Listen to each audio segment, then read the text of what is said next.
তো বুঝলাম না আমার বাজান বুঝলো কিভাবে।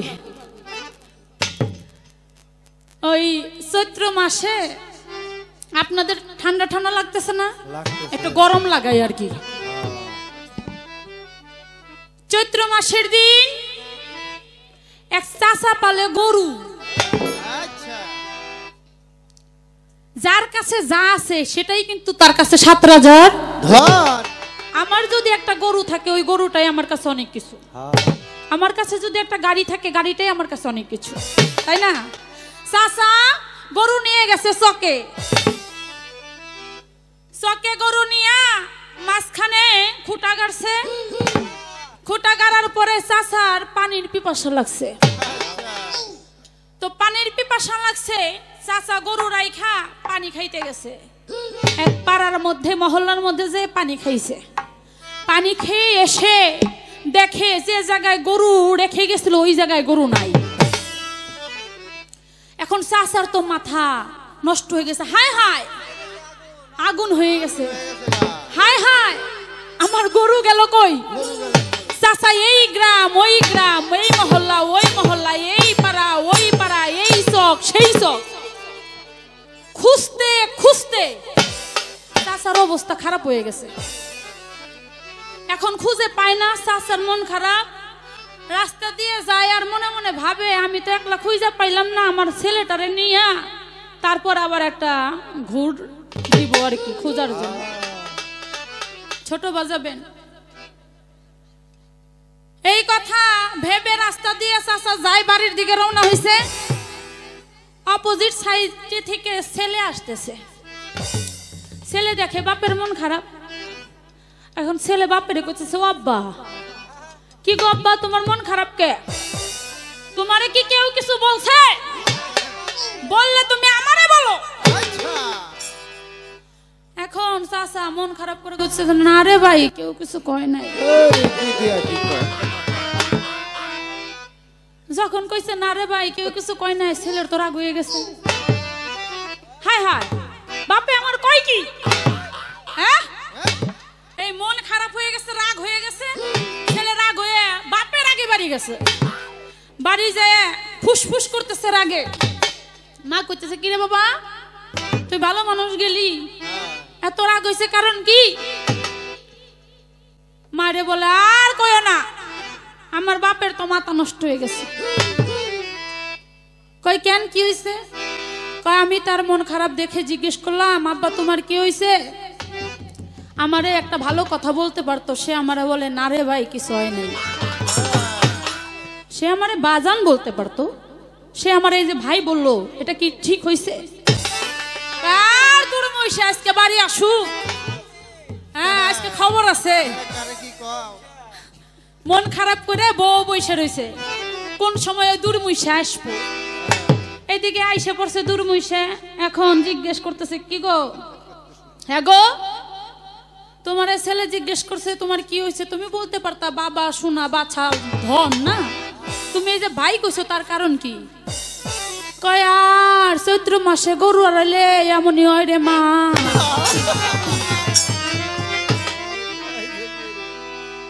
তা আমার গরু হারায় নাই, আমার কিছুই হয় নাই, আমার দেশকে কেন এরকম হইলো আমি বুঝতেছি না। তার কারণ আমি বাজানরে বলছিলাম, বাজান যদি তাল গাছরে দেখায় কোন আম গাছ, তাহলে এটা আজকে আমার জন্য কি আম গাছ না? আপনি যা দিবেন তাতেই আমি খুশি। বাজান আমি যা চাইছি দিছে তো দিছেই, মানে যা আমি চাই নাই তাও দিছে।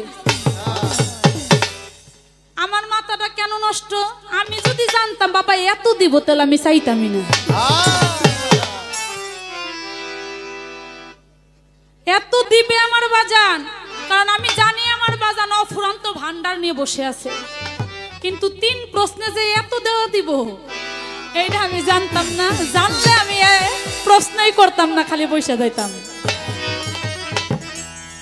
বলে তুমি বললাম তুমি না, আজকে যদি আপনি আমার তুইও বলেন তা তো আমার কোনো সমস্যা নেই, কারণ আমি হলাম আপনার গোলাম, আমি আপনার গোলাম। আপনি তুইও যদি বলেন তা তো আমার কোনো সমস্যা নাই। আদি পিতা আদি গুরু হলো আল্লাহ। আমি ভাবছিলাম আস্তে আস্তে সব প্রশ্নই করব, কিন্তু সময় খুব যে আছে তাও নাই, তাই না? 12টা সোয়া 12টা। হ্যাঁ, আলহামদুলিল্লাহ আমি চাইছিলাম কালকে 10টা পর্যন্ত গামু। আপনার এত তাড়াতাড়ি ছেড়ে দিবেন আমি কল্পনা করি নাই। ঠিক আছে, ফজর পর্যন্তই গাবো, সমস্যা নাই। বাজান কি কন? বাজান বলল প্রশ্ন হওয়া উচিত ছিল এমন যে আদি গুরু কে, আদি ভক্ত কে, প্রশ্ন করতাম বাজান। কিন্তু আমি জানি এই এলাকায় যারা শ্রোতা আছে তারা এগুলো বলার আগেই জানে, এর জন্য অনেক কথা জিজ্ঞেস করি নাই। কিন্তু যেহেতু আপনি বলছেন একটা কথা না জিজ্ঞেস হয় কি বাজাবেন না। আদি গুরু কে? আল্লাহ নেই, আল্লাহ। শীত লাগছে মুখে বাজানরা। আদি গুরু হইছে আল্লাহ। আমার যিনি আজকের দয়াল, ওনারে খেলাফত দিছে বাবা গদি নিশিন, ওনারে খেলাফত দিছে, এর জন্য উনি পীর হইছে। খেলাফত ছাড়া কি পীর হওয়া যায়? যায় না। আল্লাহ যদি গুরু হয়, আমি জানতে চাই আল্লাহরে খেলাফতটা কে দিল? এই কঠিন।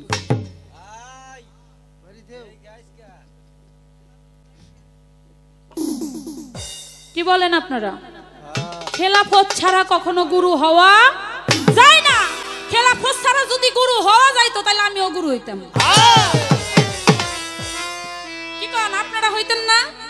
যে খেলাফত যদি নাই লাগে তাহলে আমরা প্রত্যেকেই গুরু, শিষ্য থাকতো না। আমি একটু জানতে চাই, আল্লাহ যদি আদি গুরু হয়েই থাকে তাহলে তার গুরুকে, আল্লাহর উপরে কি কোনো গুরু টুরু আছে কিনা?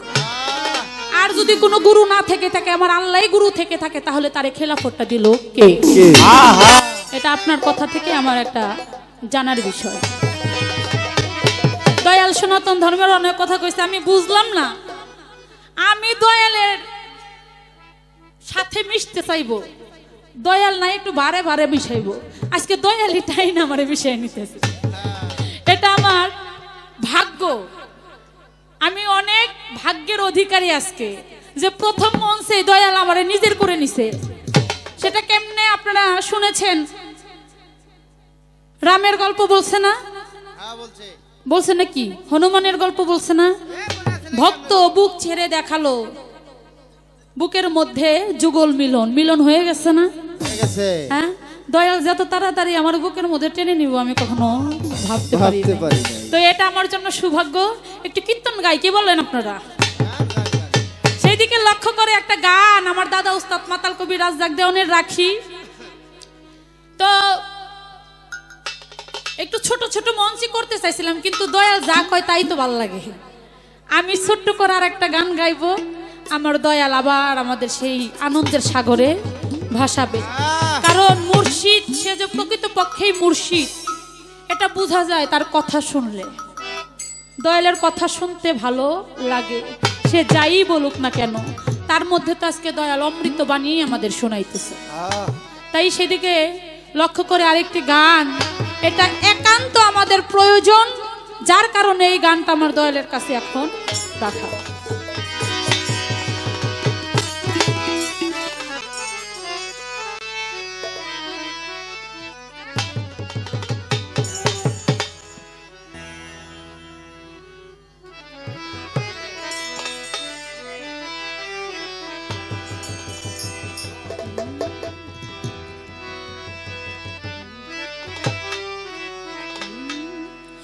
দয়া করে বলো গুরু, আমি করলাম শুরু ভাবের কীর্তন, করলাম শুরু ভাবের কীর্তন।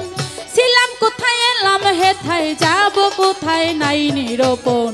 দয়া করে বলো গুরু, আমি করলাম শুরু ভাবের কীর্তন, করলাম শুরু ভাবের কীর্তন। ছিলাম সেথায়, এলাম হেথায়, যাব কোথায় নাই নিরূপণ। দয়া করে বলো গুরু, দয়া করে বলো গুরু, আমি করলাম শুরু ভাবের কীর্তন, করলাম শুরু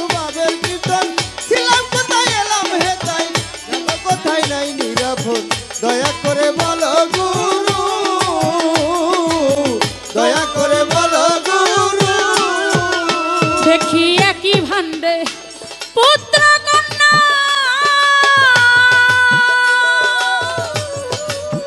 ও গুরু এক একটার এক এক নমুনা একই ভান্ডে পুত্র কন্যা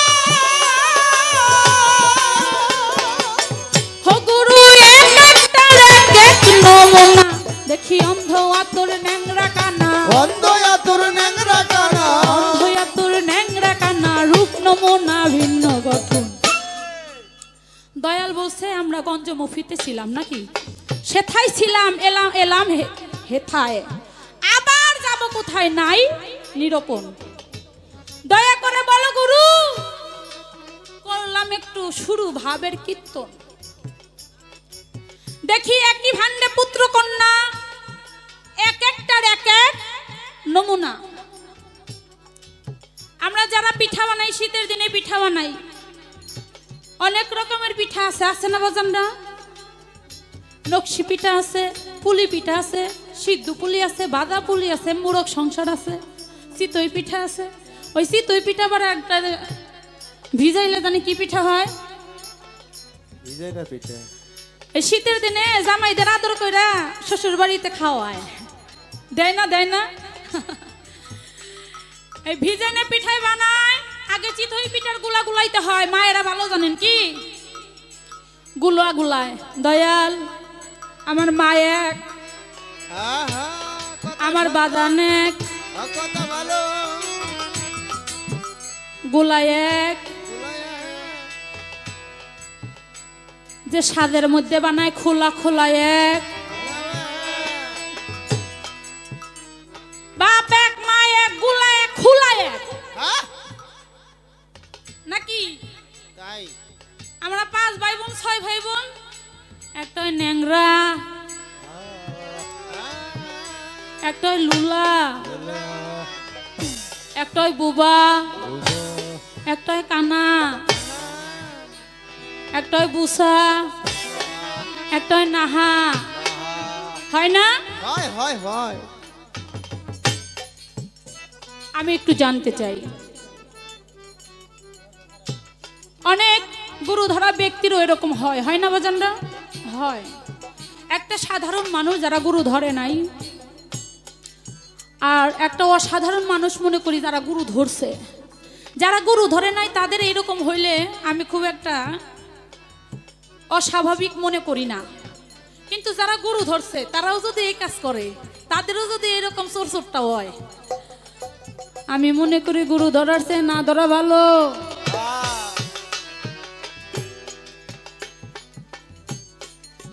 একটা গান আছে সুশীল সরকারের, যদি মুরিদ আনার বেমুরিদের হয় একই স্বভাব, তাহলে মুরিদের কি লাভ?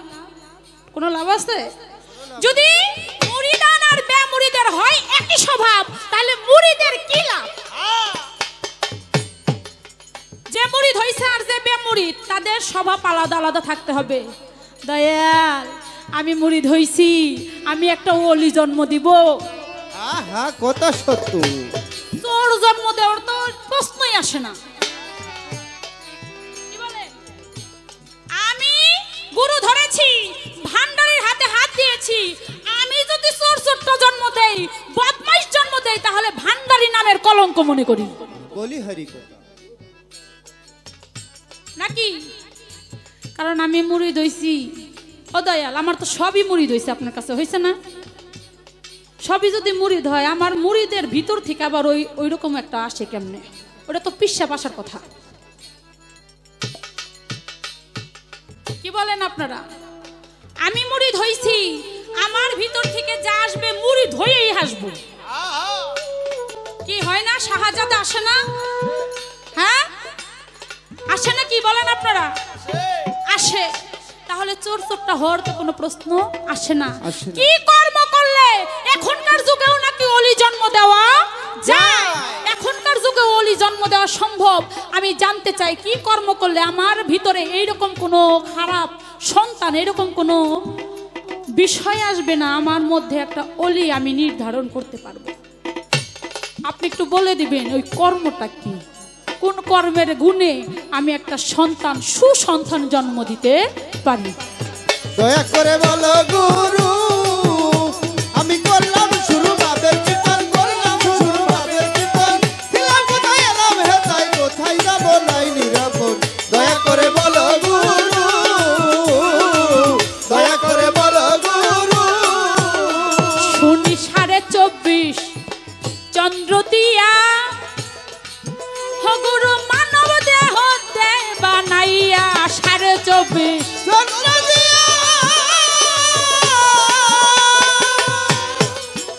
গুরু মানব দেহ দেহ বানাইয়া আবার কোন চন্দ্র কোন নাম ধরিয়া কোন চন্দ্র কোন নাম ধরিয়া কোন চন্দ্র কোন নাম ধরিয়া দেহে করে বিচারণ 24.5 চন্দ্র দিয়া এই মানব দেহ দেয় বানাইয়া দয়াল দয়াল ও দয়াল ও দয়াল দয়াল গো কাছে প্রশ্ন করলে হিসাব দেয় হাতে পাস এই হাতে পাস মোট কত হইল 10 আপনারা একটু কথা বললেন কারণ আমি নিজেও ঘুমাই গেছিলাম দয়াল আমারে ঘুম পাড়াইয়ে রাখছিল আমি একটু জাগ্রত হওয়ার চেষ্টা করতেছি কারণ আমি যদি ঘুমায় যাই কিছুই পাবো না আজকে রাতে এক পায়ে 5 আর এক পায়ে 5 কত হয় 10 10 কত হয় 20 একটু খেয়াল করেন আমার কথা আমি কি বুঝাইতে চাইতেছি 24.5 হাতে পায়ে 20 হইল নাকি যার হাত নাই আর তারু ভাই কি যার পাও নাই তার চন্দ্র কোহানে থাকে আমার আল্লাহ পাক প্রত্যেকটা মানুষকে সমান দিয়েছে না কম বেশি দিছে আল্লাহর বিধান হজ করতে হবে নামাজ পড়তে হবে রোজা রাখতে হবে যাকাত দিতে হবে আমরা অনেকেই বলি মানি যে যারা বড় লোক তারা যাকাত দিব যারা বড় লোক তারা হজে যাইব কে আল্লাহ গরিব জন্য কি হজ যাকাতের কোনো পথ দিয়ে যায় নাই হ্যাঁ এটা আমাদের সামাজিক একটা নিয়ম আমরা বানাইছি দয়াল হাত না থাকলে পাও না থাকলে তাদের চন্দ্র কোন জায়গায় একটু কইবেন আছে না লুলা মানুষ আছে না আছে আসলে মূলত ওই নখের মাথায় চন্দ্র থাকে না কোন জায়গায় চন্দ্র থাকে হ্যাঁ মূলত আমরা শাহালি বাবার দরবারে যাই দেখছি হাতও নাই পাও নাই শুধু একটা মাথা নিয়ে পড়ে রয়েছে ওরে কি আল্লাহ চন্দ্র দেয় নাই দিছে নাকি একটু কইবেন দয়াল মূলত চন্দ্রের ভেটটা কি আমি অন্যান্য জায়গায় যে জবাব শুনি আপনার কাছে আমি সেই জবাব আশা করি না আমি আপনার কাছে সেই জবাব আশা করি না কারণ যদি হাতে পায়ে থাকতো তাহলে যাদের হাত নাই পাও নাই তাদের চন্দ্র থাকতো না আল্লাহ পাক সবাইরই দিছে তাহলে বলে বোঝা যায় এখানে কোনো গুপ্ত রহস্য আছে দয়া করে একটু রহস্যটা আমাদের ভেঙে বলবেন দয়া করে বলো গুরু আমি করলাম শুরু বাবের কীর্তন করলাম শুরু বাবের কীর্তন ছিলাম কোথায় এলাম হেতায় যাব কোথায় নাই নিরাপদ দয়া করে বলো গুরু দয়া করে বলো গুরু আবার নারী ঋতু মাসে মাসে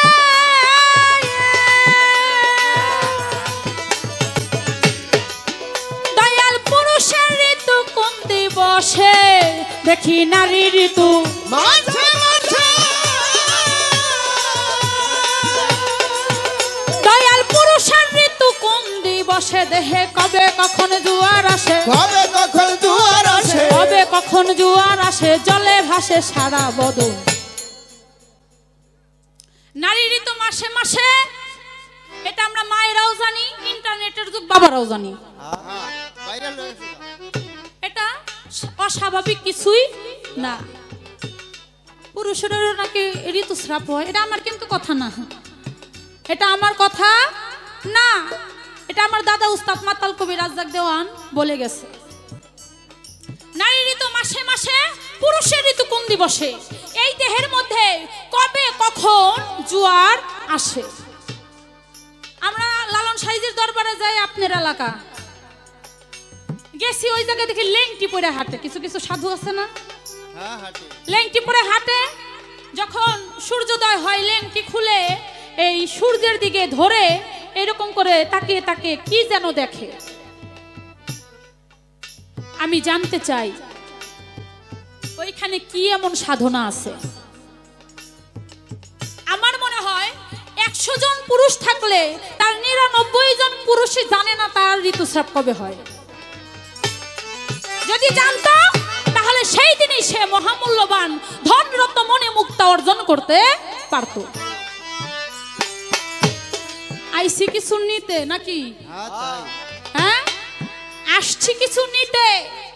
এই যে জিজ্ঞেস করতেছি, আমি বলছিলাম না প্রথম ফাউন্ডেশন করতে হয়, এখন আস্তে আস্তে হলো মাল নিমু দয়ালের কাছ থেকে। এখন আস্তে আস্তে আমাদের নিজের যা দরকার প্রয়োজন সেটা আমরা নিব। আচ্ছা দয়ালের দরবারে কি নামাজ শেখার জন্য যায়? না না। রোজা রাখে কেমনে এটা জানার জন্য? যাকাত দেয় কেমনে? তাও না। আমরা এখনকার যুগে যাকাত দেয় কিভাবে জানি, হজ করে কিভাবে জানি? আপনিও বললেন ওই টিকিট কাটলে হজ করতে যাওয়া যায় সৌদি। টিয়া থাকলে। এখন টাকা থাকলে, টাকা তো নাই। হ্যাঁ যাওয়া যায়, কৌশল জানি, কিন্তু এই দেহ তরি রক্ষা করতে কিভাবে কি করলে না করলে আমার দেহ তরি রক্ষা করতে পারবো এটা কেবলমাত্র গুরু জানে। এটা কোনো স্কুল কলেজ মাদ্রাসায় কোনো বই পুস্তকে পাওয়া যাবে না। যেটা বাতিনি এলেম, যেটা এই দেহের মধ্যে থাকা, এই দেহের উজান ভাটি না চিনলে সে কখনো পারে না। আর ওই উজান ভাটি জানেন একমাত্র দয়াল। তাই দয়ালের কাছে রাখলাম, দয়াল দয়া করে একটু দিবেন। দয়া করে বলো গুরু, আমি করলাম শুরু বাবের কীর্তন, করলাম শুরু বাবের কীর্তন, ছিলাম হেঁটে যাবো কোথায়, কোথায় যাবো নাই নিরাপদ। দয়া করে বলো গুরু, দয়া করে বলো গুরু। ওরে না রাখিয়া এই দেহের খবর, ওরে আমার কেঁদে গেল জনম ভর না রাখিয়া দেহের খবর।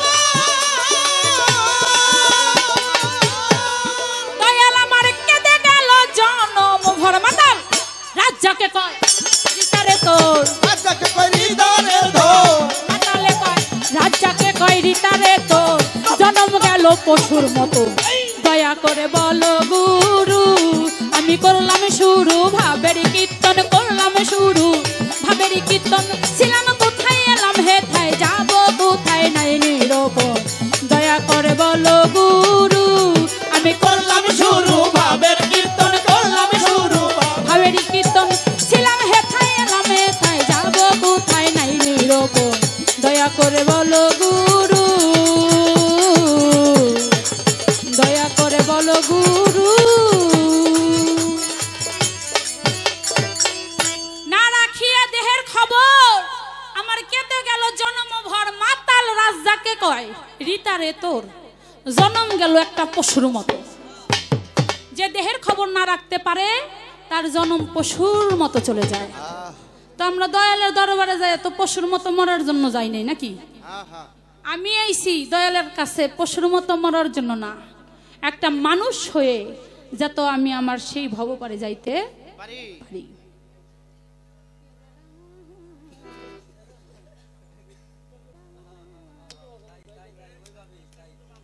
হ্যাঁ 10:30 হ্যাঁ কোন একটা বাজে? হ্যাঁ না ঘড়ি তো দেখবই না। আমি বলছি না আপনারা 10টা পর্যন্ত থাকবেন।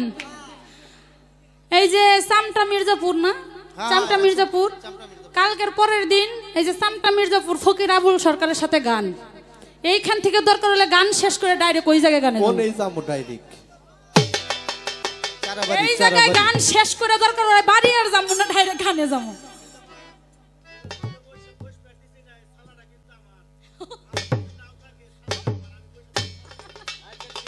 আচ্ছা আচ্ছা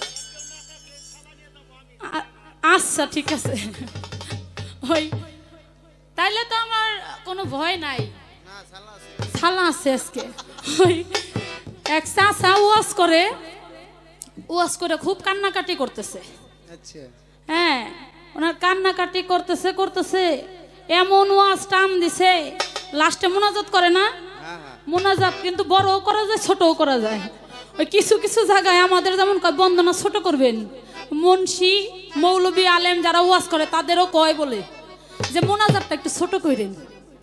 ওই মোনাজাত টান দিছে, আসলে তো মোনাজাত শুরু করলে তখন কি আর ছোট করার কথা মনে থাকে? হ্যাঁ, মোনাজাত করতেই আছে, বেচারা করতেই আছে, চোখ বন্ধ করে আল্লাহর দরবারে এই যে হাত উঠাইছে, মোনাজাত করতেছে করতেছে। অনেকক্ষণ পরে মোনাজাত শেষ করে তাকাইয়া দেখে মানুষ একটাও নাই, একটাও নাই। এইদিকে ঘুইরা দেখে একজন বইসা রয়েছে। কয় হারে বাবারে, তোমার এতই ভাল লাগছে, সবাই চলে গেছে, তুমি যাও নাই, তোমার মতো দরদ এই জগতে আর নাই।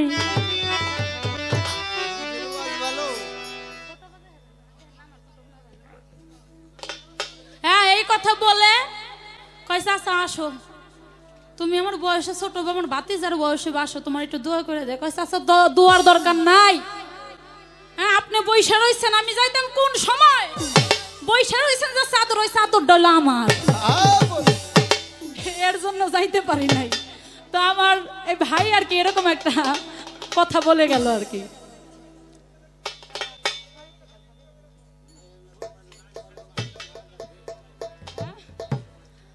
তো দয়ালের কাছে রাখলাম, আমার স্পেশালি এই কথাগুলো জানার দরকার।